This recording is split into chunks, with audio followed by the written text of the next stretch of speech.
This is probably the most easiest yet delicious dish I have ever tasted. Let's make Filipino chicken adobo.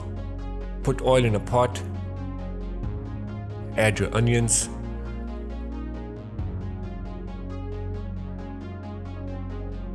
let them cook for a minute and then add chopped garlic.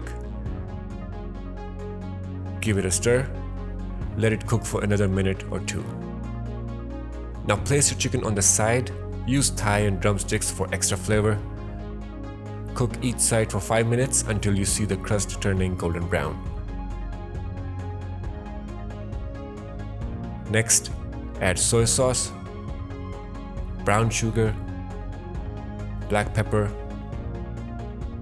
bay leaves, vinegar, and chicken broth.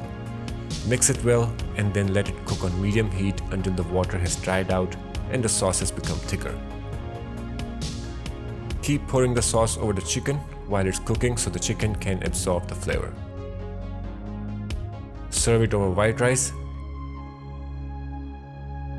Garnish it with spring onions and your easy one-pot delicious Filipino chicken adobo is ready to serve. Enjoy.